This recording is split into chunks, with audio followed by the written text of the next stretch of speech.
बाबर डोगर साहब, बड़ा जबरदस्त शो था पीडीएम का, अब तो लगता है लॉन्ग मार्च होके रहेगा, इनकलाब आने लगा है।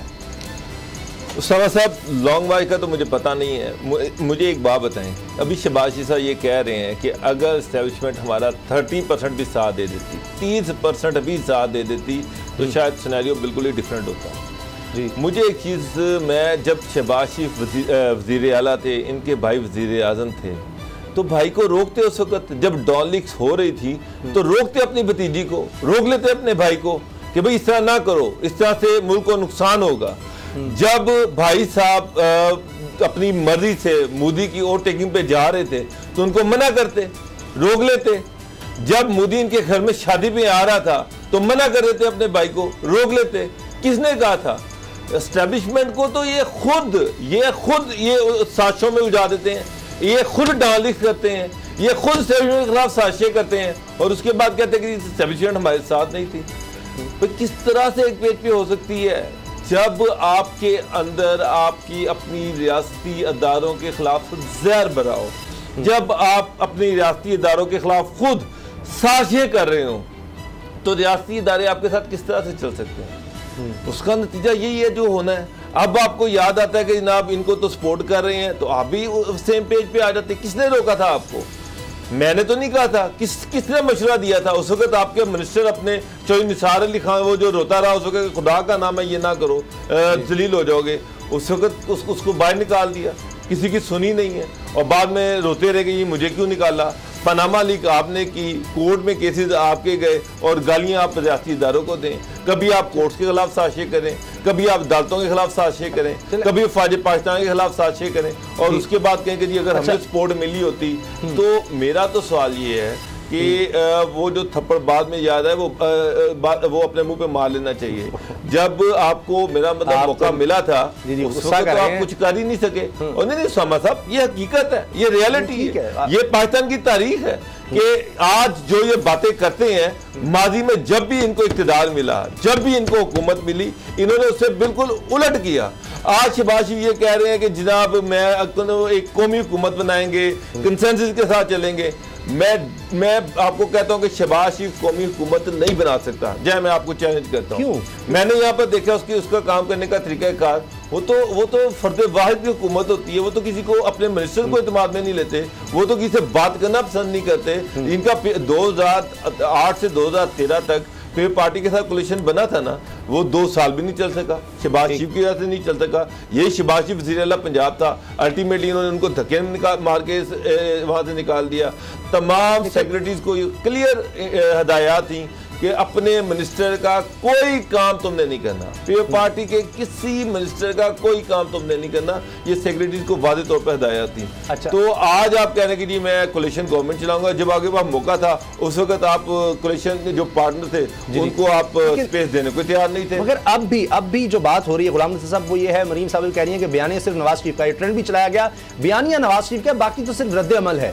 फिर वहां उनकी तकरीर भी कराई जाती है एक दफा, फिर जिस तरह के जुमले बोले जाते हैं उस पर तो मैं आऊंगा। लेकिन ये इनकलाब अब कहा जा रहा है कि वक्त आ गया है। फजलुर रहमान साहब ने भी कहा है, शहबाज शरीफ साहब ने कहा है, लाखों लोग हम इस्लामाबाद लेकर आएंगे और इस हुकूमत को हमने दफन करना है।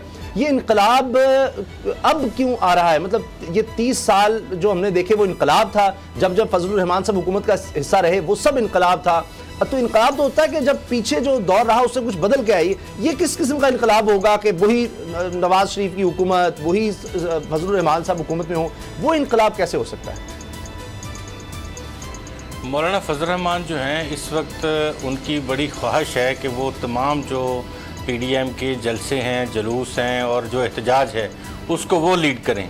और अंदरून खाना वो पाकिस्तान मुस्लिम लीग नवाज के मियाँ नवाज शरीफ से वो इस तरह के राब्तों में भी हैं कि अगर कोई चांस ऐसा बनता है 2022 के इलेक्शंस के नतीजे में, तो अगर हम उसको न्यूट्रलाइज करने में कामयाब हो जाएं तो आप प्राइम मिनिस्टर के लिए हमारा सोचिएगा। अच्छा, यानी कि वज़ीर आज़म के लिए मौलाना फजल रहमान कह रहे हैं कि हमारा सोचें। ऐसे ही तो ये इस सूरत हाल को लेके अभी जो इनकलाब बर्पा होने जा रहा है, वो इस चीज़ को मद्देनज़र रखते हुए मौलाना फजल रहमान फुल चार्ज हैं।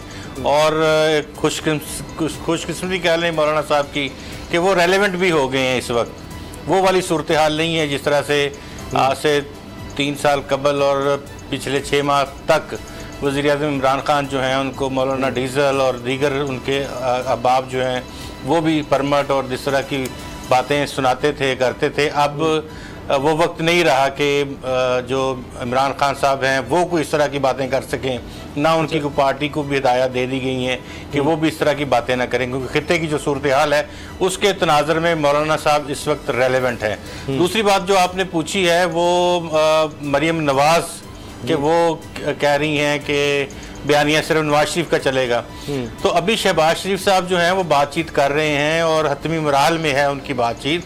और मियां नवाज शरीफ से जो वक्त उन्होंने लिया हुआ था वो मिड सितंबर तक वो वक्त ख़त्म हो जाएगा।